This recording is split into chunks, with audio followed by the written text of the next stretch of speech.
ഈ ഒരു വീഡിയോയിലേക്ക് എല്ലാവർക്കും സ്വാഗതം. ഇതും ദേവികയോട് പറയണ നിത്യ ഞാൻ പറയുന്നതൊന്നും കേൾക്കാൻ കൂട്ടാക്കിയില്ല എന്ന് പറയുമ്പോൾ ദേവിക പറയണ അമൃതം ഒന്നുകൊണ്ടും വിഷമിക്കേണ്ട, നിത്യയ്ക്ക് ഒന്നും സംഭവിക്കില്ല, അതിന് ഞാൻ ഗ്യാരണ്ടിയാണ് എന്ന് പറയുമ്പോഴൊക്കെ ഇതെല്ലാം പ്രഭാവതി ഒളിഞ്ഞു നിന്ന് കേൾക്കുകയാണ്. അങ്ങനെ അമൃതവും ദേവികയും പോയി കഴിഞ്ഞ ശേഷം പ്രഭാവതി പാർവതിയുടെ അടുത്തേക്ക് ചെല്ലുകയാണ്. പാർവതിയോട് പറയാണ് എന്തിനാണ് ഇങ്ങനെ വല്ലവരും കയറി വരുമ്പോൾ അകത്തേക്ക് കയറ്റിയിരുത്തി സ്വീകരിക്കുന്നത് എന്നോ പാർവതി പറയാണ് അമൃതത്തെക്കുറിച്ചാണോ പറയുന്നത് എന്ന് ചോദിച്ചപ്പോൾ അമൃതത്തെ കണ്ടപ്പോൾ ഞാൻ സ്വീകരിച്ചു കൊണ്ടുപോയി എന്നുള്ളതൊക്കെ ശരി തന്നെയാണ്, പക്ഷെ അവൾ ഇടയ്ക്കിടയ്ക്ക് ഞങ്ങളെ കാണാൻ വേണ്ടി വരുന്നത് പൈസ ചോദിച്ചുകൊണ്ടാണ്.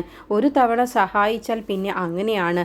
ഞങ്ങൾക്കാണെങ്കിലോ എനിക്കും എൻ്റെ മോൻക്കാണെങ്കിലും മറ്റുള്ളവരുടെ സഹതാപം തോന്നുന്നവരാണ്. ആരുടെയെങ്കിലും വല്ല പ്രയാസവും വിഷമവും കണ്ടാൽ ഞങ്ങളുടെ മനസ്സലിയും, അതുകൊണ്ട് ഞങ്ങളുടെ കയ്യിലുള്ളതൊക്കെ അങ്ങ് കൊടുക്കുകയും ചെയ്യും എന്നൊക്കെ പറഞ്ഞുകൊണ്ട് നിൽക്കുമ്പോഴാണ് അവിടേക്ക് മനോഹരം വരുന്നത്. മനോഹരം പറയണ അമൃതം നല്ല പെൺകുട്ടിയാണ്, അവളെ ഒരു പയ്യൻ ചതിച്ചതാണ് എന്ന് പറയുമ്പോൾ പാർവതി പറയണ് അവളെന്തിനാ ചതിക്കാൻ വേണ്ടി നിന്നു കൊടുക്കുന്നത് എന്ന് ചോദിച്ചപ്പോൾ അവനാണെന്ന് കരുതിയിട്ടാണ് ആ പെൺകുട്ടി അവനെ സ്നേഹിച്ചത്, പക്ഷേ അവനൊരു ചതിയനാണെന്നുള്ളത് പിന്നീടല്ലേ ആ പെൺകുട്ടിക്ക് മനസ്സിലായത് എന്നൊക്കെ മനോഹരൻ ശരത്തിന് അർത്ഥം വെച്ചുകൊണ്ടാണ് കേട്ടോ സംസാരിക്കുന്നത്. പ്രഭാവതി പറയണേ ഇന്നത്തെ കാലത്ത് ആരെയും വിശ്വസിക്കാൻ കൊള്ളില്ല, അടുത്ത് നിൽക്കുന്നവരെ പോലും വിശ്വസിക്കാൻ കൊള്ളില്ല, അങ്ങനത്തെ കാലമാണ് എന്ന് പറയുമ്പോൾ മനോഹരൻ പറയണ് അത് ശരിയാണ്, അതിപ്പോൾ ഞാൻ അനുഭവിച്ചുകൊണ്ടിരിക്കുകയാണല്ലോ എന്ന് പറയുമ്പോൾ പാർവതി ചോദിക്കുകയാണ് അല്ല മനോഹരേട്ടൻ ആരെക്കുറിച്ചാണ് ഈ പറയുന്നത്?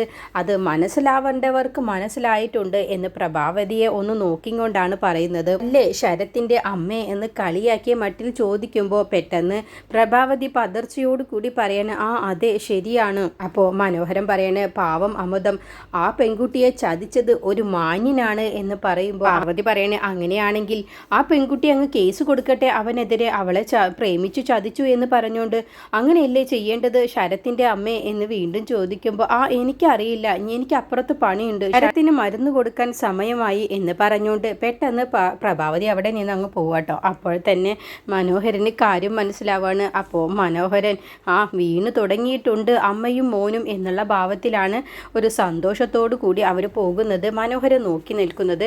ഈ സമയം രംഗനും പ്രേമയും കൂടി ജോത്സ്യരുടെ അടുത്തേക്ക് വന്നിരിക്കുകയാണ്. എന്നിട്ട് ജാതകം കൊടുത്ത ശേഷം ഒരു തീയതി പറയട്ടോ. അങ്ങനെ ജോത്സ്യർ ആ രണ്ട് ജാതകവും തമ്മിൽ നോക്കുന്ന സമയത്ത് 10ൽ 9 പൊരുത്തവും നല്ല ചേർച്ചയുണ്ട് എന്നൊക്കെ പറഞ്ഞ ശേഷം ജോത്സ്യർ പറയണം ചില തടസ്സങ്ങളൊക്കെ കല്യാണം നടക്കുന്നതിൽ കാണാനുണ്ട്, കല്യാണം നടന്നു കിട്ടിയാൽ ഭാഗ്യം എന്നേ പറയാൻ കഴിയൂ എന്ന് പറയട്ടോ. അത് കേട്ട ഉടനെ തന്നെ പ്രേമ പറയണ അങ്ങനെയാണെങ്കിൽ ഈ കല്യാണം വേണ്ടാന്ന് വെച്ചാലോ എന്ന് പറഞ്ഞപ്പോൾ ജോത്സ്യർ പറയണേ എന്നെ അങ്ങനെ ആർക്കും പൈസ തന്ന് ഒതുക്കാമെന്നൊന്നും കരുതണ്ട, ഞാൻ അതിലൊന്നും വീഴുന്ന ആളല്ല, അതുകൊണ്ട് ഉള്ളതുപോലെ തന്നെ ഞാൻ പറയും.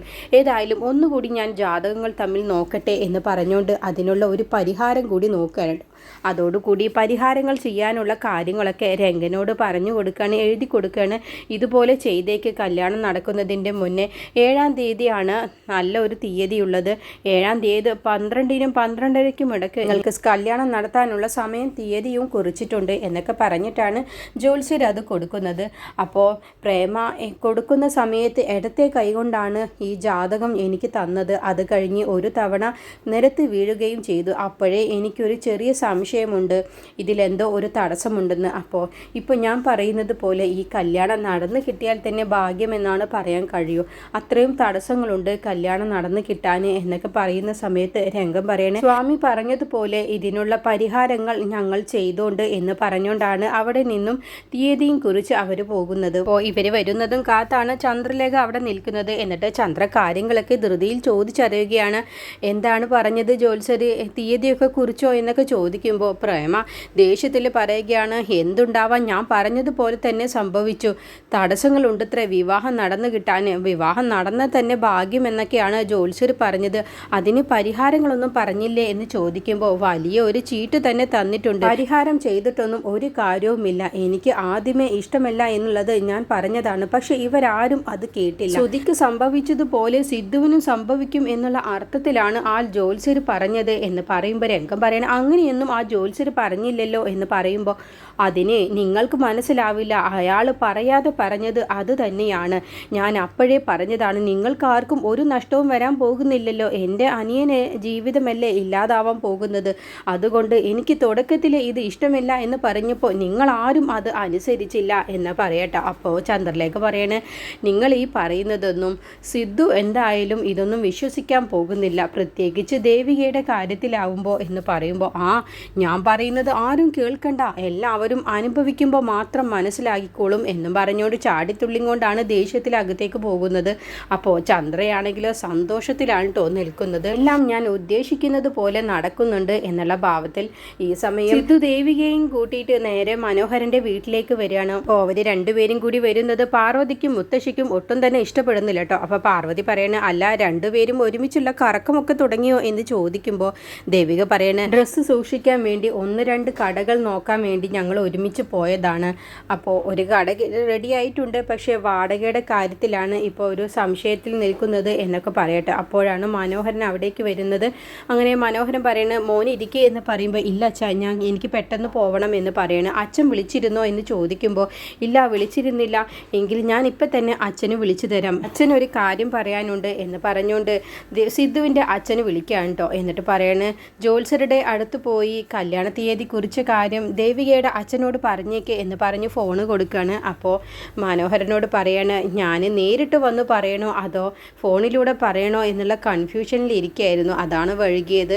തീയതി കുറിച്ചിട്ടുണ്ട്, വരുന്ന 7-ാം തീയതിയാണ്, 12-നും 12:30-ക്കും ഇടയ്ക്കാണ് മുഹൂർത്തം പറഞ്ഞിട്ടുള്ളത് എന്നൊക്കെ പറയുമ്പോൾ മനോഹരനും നിത്യയ്ക്കും ഒക്കെ നല്ല സന്തോഷമാവാണ് അത് കേൾക്കുമ്പോൾ. അങ്ങനെ ഫോൺ വെച്ച ശേഷം മനോഹരൻ മുത്തശ്ശിയോട് പറയണ, അമ്മേ എന്താണ് അമ്മയുടെ അഭിപ്രായം? അപ്പോൾ വരുന്ന 7-ാം തീയതിയാണ് കല്യാണം എന്ന് പറയുമ്പോൾ മുത്തശ്ശിക്ക് ഒട്ടും തന്നെ ഇഷ്ടപ്പെടുന്നില്ല. അപ്പം മുത്തശ്ശി പറയണേ, അല്ല മനോഹര, 7-ാം തീയതി പറഞ്ഞാൽ ഇപ്പം അടുത്തായില്ലേ, അതൊക്കെ എന്നെക്കൊണ്ട് ഓടിയോ എത്തുമോ എന്ന് ചോദിക്കുമ്പോൾ, അതിനെന്താ അമ്മേ, എന്നെക്കൊണ്ട് ഓടിയോ എത്തും, ഞാൻ ഒളിമ്പിക്സിലായിരുന്നില്ലേ എന്ന് കളിയാക്കിക്കൊണ്ട് മുത്തശ്ശിയോട് പറയട്ടോ. അതൊക്കെ കേൾക്കുമ്പോഴൊക്കെ മുത്തശ്ശിക്ക് ഒട്ടും സഹിക്കുന്നില്ല.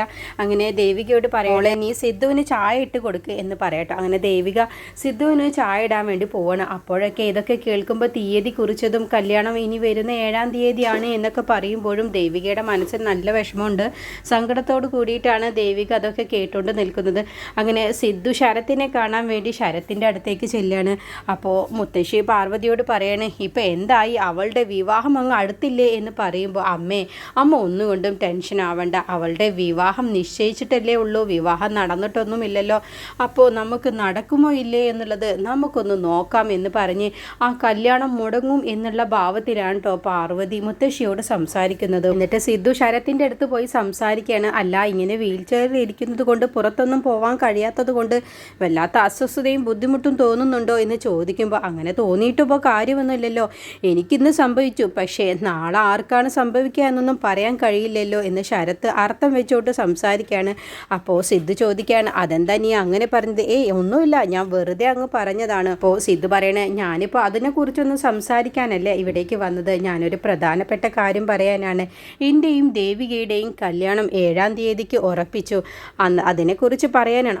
അതിപ്പോൾ അത്ര അടുത്തായല്ലോ, ആ കല്യാണം നടക്കുമെന്നാണോ സിദ്ധു നിനക്ക് തോന്നുന്നത് എന്ന് ചോദിക്കുമ്പോൾ, അതെന്താ നീ അങ്ങനെ പറഞ്ഞത്? ആ കല്യാണം നടന്നിരിക്കും, എങ്കിൽ ആ കല്യാണം നടക്കില്ല എന്നാണ് എനിക്ക് പറയാനുള്ളത്. കാരണം ഞാൻ എന്തായാലും ഒരു കാര്യം തീരുമാനിച്ചിട്ടുണ്ടെങ്കിൽ അത് ചെയ്തിരിക്കും. എനിക്ക് അങ്ങനെ ഒരു വൃത്തികെട്ട സ്വഭാവമുണ്ട്. എൻ്റെ ചേട്ടനെ ഇല്ലാതാക്കിയവളാണ് അവൾ, അവളുടെ വിവാഹം ഞാൻ അങ്ങ് നടത്തുമെന്ന് നിനക്ക് തോന്നുന്നുണ്ടോ എന്ന് ചോദിക്കുമ്പോൾ, അതിന് നിൻ്റെ സമ്മതം ആർക്ക് വേണം, നീ അതിന് ഇവിടുത്തെ ആരാണെന്ന് ചോദിക്കുമ്പോൾ, അതൊക്കെ നമുക്ക് കാണാം, നിങ്ങളുടെ രണ്ടുപേരുടെയും കല്യാണം നടക്കില്ല എന്ന് തന്നെയാണ് എനിക്ക് പറയാനുള്ളത്, അത് ഈ ശരത്ത് നടത്തിക്കില്ല എന്ന് പറയുമ്പോൾ സിദ്ധു പറയണേ, എങ്കിൽ നമുക്കൊരു മത്സരമാവാം, ആ കല്യാണം പറഞ്ഞ ദിവസം തന്നെ ദേവികയുടെയും എൻ്റെയും കല്യാണം നടന്നിരിക്കും, ദേവിക എൻ്റെ ഭാര്യ ആയിരിക്കും എന്ന് പറയുമ്പോൾ നമുക്ക് നോക്കാം എന്ന് പറഞ്ഞ് സിദ്ധുവിനെ ശരത്ത് വെല്ലുവിളിക്കണം. പിന്നീട് നിരഞ്ജൻ ഇരുട്ടിനെ കണ്ട് സംസാരിക്കുകയാണ്, എത്രയും പെട്ടെന്ന് ഹോസ്പിറ്റൽ തുടങ്ങണം, അപ്പോൾ ആ പരിസരം മുഴുവനും പൊന്തും കാടും പിടിച്ച് കിടക്കുകയാണ്, ആരെങ്കിലും വിളിച്ച് അവിടെ ഒന്ന് ക്ലീൻ ആക്കണം എന്ന് പറയുമ്പോൾ ഇരുട്ട് പറയാണ്, പരുന്ത് ഇന്ന് വരാൻ കഴിഞ്ഞില്ല, പരുന്തിനെയും കൂട്ടി ഞാൻ അവിടെ പോയി അതെല്ലാം ചെയ്തോണ്ട്, അല്ല ഹോസ്പിറ്റൽ തുറക്കാൻ ആ സീതാലക്ഷ്മി സമ്മതിക്കുമോ, അവരങ്ങനെ വെറുതെ ഇരിക്കുന്ന ഒരു ടൈപ്പൊന്നുമല്ല എന്ന് പറയുമ്പോൾ അവർക്ക് ഇനി ഒന്നും ചെയ്യാൻ കഴിയില്ല, അവരിനി എന്തെങ്കിലും തടസ്സത്തിന് വന്നാലേ നമ്മൾ ചെറുത്തു നിൽക്കുമെന്ന് പറയുമ്പോൾ പറയുമ്പോൾ ഇരുട്ട് പറയണ്, കൊല്ലാനും ചാവാനും ഒക്കെ ഞങ്ങൾ റെഡി ആയിട്ട് സാറിൻ്റെ കൂടെ ഉണ്ട് എന്ന് പറയട്ടോ. അങ്ങനെ ഇരുട്ടും പരുന്തും നിരഞ്ജനോടൊപ്പം എന്തിനും ഏതിനും ഉണ്ട് എന്ന് പറഞ്ഞിട്ടാണ് പോകുന്നത്.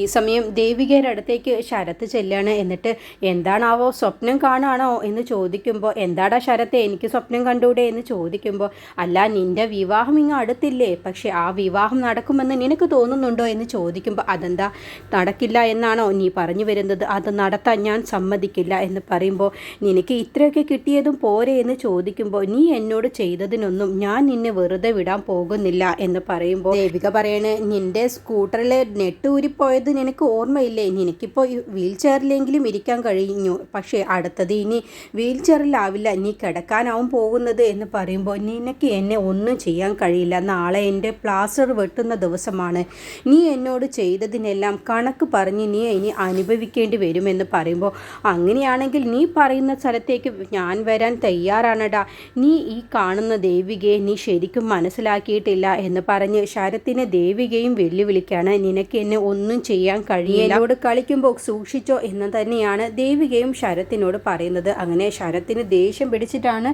ശരത്ത് അവിടെ നിന്നും പോകുന്നത്. ഇവളെ ഞാൻ വെറുതെ വിടില്ല എന്നുള്ള ഭാവത്തിൽ. പിന്നീട് ജയശങ്കറിൻ്റെ വീട്ടിലേക്ക് ഒരു പാർസൽ വരികയാണ്. അങ്ങനെ കാഞ്ചന ബെല്ലടിച്ച സമയത്ത് അത് തുറന്നു നോക്കുന്ന സമയത്ത് ആരാണെന്ന് കരുതിയിട്ട്, സ്വാമിയാണോ എന്നുള്ള കരുതിയിട്ടാണ് കതക് തുറക്കുന്നത്. അപ്പോൾ ആരെയും അവിടെ കാണുന്നില്ല കേട്ടോ. അങ്ങനെ പെട്ടെന്ന് കാഞ്ചന കാണുന്നത് അവിടെ ഒരു ബൊക്ക ഇരിക്കുന്നതാണ് കാണുന്നത്. അതും റീത്ത് പോലത്തെ ബൊക്കയാണ് ഇരിക്കുന്നത്. അത് കണ്ടതോടുകൂടി കാഞ്ചന പെട്ടെന്ന് അങ്ങ് ഞെട്ടിപ്പോവാണ്. ഇതെന്തിനാണ് ഈ റീത്ത് പോലെയുള്ള ബൊക്ക ഇവിടെ കൊണ്ടുവച്ചത്, എന്തോ ഒരു അപകടം വരുന്നുണ്ടല്ലോ എന്നുള്ള ഭാവത്തിൽ പേടിയോട് കൂടിയിട്ടാണ് കാഞ്ചന അവിടെ നിൽക്കുന്നത്. അങ്ങനെ കാഞ്ചന എല്ലാവരെയും വിളിച്ചു വരുത്താണ്.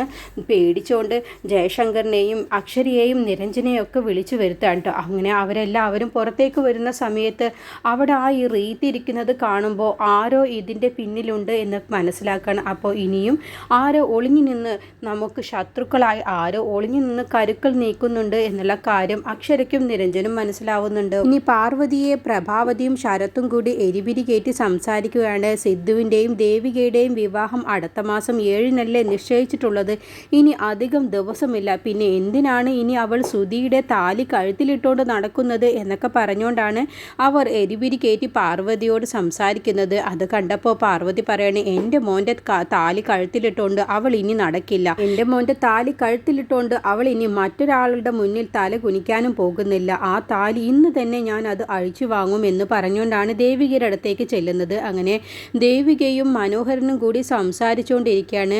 അവർ കട നോക്കുന്നതിനെക്കുറിച്ചും തുണിക്കടയുടെ കാര്യങ്ങൾ അതിനെക്കുറിച്ചൊക്കെയാണ് അവർ സംസാരിക്കുന്നത്. അപ്പോഴാണ് പാർവതി അവിടേക്ക് വരുന്നത്. എന്നിട്ട് പാർവതി പറയണേ, നിന്റെ കഴുത്തിൽ എൻ്റെ മോൻ കെട്ടിയ താലി ഇനി എന്തിനാണ്, നിൻ്റെയും സിദ്ധുവിൻ്റെയും വിവാഹമല്ലേ അടുത്ത മാസം നടക്കാൻ പോകുന്നത്, പിന്നെ എന്തിനാണ് നീ ഈ താലി കഴുത്തിലിട്ടുകൊണ്ട് നടക്കുന്നത് എന്ന് പറഞ്ഞുകൊണ്ട് ദേവികയുടെ കഴുത്തിലുള്ള സുധിയുടെ താലി അങ്ങ് പിടിച്ച് പൊട്ടിക്കാൻ വേണ്ടി നോക്കുക കേട്ടോ. എന്നിട്ട് അതിൽ പാർവതി കൈ വെച്ചതോടുകൂടി ദേവികയ്ക്ക് അങ്ങ് ദേഷ്യം പിടിച്ചിട്ട് കൈ അങ്ങ് തടയുകയാണ്. ഇല്ല, ഒരിക്കലും സുധിയേട്ടൻ എൻ്റെ കഴുത്തിൽ കെട്ടിയ ഈ താലി അഴിച്ചു മാറ്റാൻ ഞാൻ സമ്മതിക്കില്ല എന്ന് കണ്ണിൽ വെള്ളം നിറച്ചുകൊണ്ടാണ് ദേവിക പറയുന്നത്. അങ്ങനെ ആ കൈ അങ്ങ് തടയുകയാണ് കേട്ടോ. അതോടുകൂടി മനോഹരനും പാർവതി അങ്ങ് ഞെട്ടിപ്പോവാണ്. അപ്പോൾ മനോഹരൻ പറയാണ് പാർവതിയോട്, നീ എന്താണ് പാർവതി നീ കാണിക്കുന്നത്, നിന്നോടിപ്പോൾ പറഞ്ഞോ മോള് കഴുത്തിലുള്ള താലി ഊരാൻ, പിന്നെ എന്തിനാണ് നീ അവളുടെ അനുവാദമില്ലാതെ ആ താലി ഊരാൻ വേണ്ടി നോക്കുന്നത്, പിന്നെ ഞാൻ ചെയ്തതിൽ എന്ത് തെറ്റാണുള്ളത്, ഇവരുടെ രണ്ടുപേരുടെയും വിവാഹമല്ലേ അടുത്ത മാസം നടക്കാൻ പോകുന്നത്, പിന്നെ നമ്മുടെ മോൻ്റെ താലി എന്തിനാണ് ഇവൾ കഴുത്തിലിട്ട് നടക്കുന്നത് എന്ന് ചോദിച്ചപ്പോൾ ദേവിക പറയണം, എൻ്റെ ഈ താലിയിൽ തൊടാൻ ഞാൻ ആരെയും സമ്മതിക്കില്ല, എൻ്റെ സുധിയേട്ടൻ എൻ്റെ കഴുത്തിൽ കെട്ടിയ ഈ താലി ഒരിക്കലും അഴിച്ചു മാറ്റാൻ ഞാൻ സമ്മതിക്കില്ല എന്ന് പറയുമ്പോൾ പാർവതി അങ്ങ് ഞെട്ടിപ്പോവാണ്ടോ. പിന്നെ എങ്ങനെയാണ് ഇവൾ സിദ്ധുവിൻ്റെ താലി കഴുത്തിലണിയുക, എൻ്റെ മോൻ്റെ താലി കഴുത്തിലുള്ളപ്പോൾ പിന്നെ നീ എങ്ങനെയാടി സിദ്ധുവിൻ്റെ താലി കഴുത്തിലണിയുക എന്ന് ചോദിച്ചപ്പോൾ ദേവിക കണ്ണിൽ വെള്ളം നിറഞ്ഞുകൊണ്ട് ആ താലിയിൽ കൈവച്ചുകൊണ്ട് അത് ചേർത്ത് പിടിച്ചുകൊണ്ടാണ് നിൽക്കുന്നത്. അപ്പോൾ മനോഹരൻ പറയണ, പാർവതി ഇനി വെറുതെ പ്രശ്നമുണ്ടാക്കാതെ നീ ഇവിടെ നിന്ന് പോകുന്നുണ്ടോ, അതിനെക്കുറിച്ചൊക്കെ ഞങ്ങൾ പിന്നീട് സംസാരിച്ചോളാം എന്ന് പറഞ്ഞ് മനോഹരൻ പാർവതിയെയും കൂട്ടി അവിടെ നിന്ന് പോവാണ്. അങ്ങനെ ദേവിക ആ താലിയിൽ പിടിച്ചുകൊണ്ട് പൊട്ടിക്കരയുകയാണ്.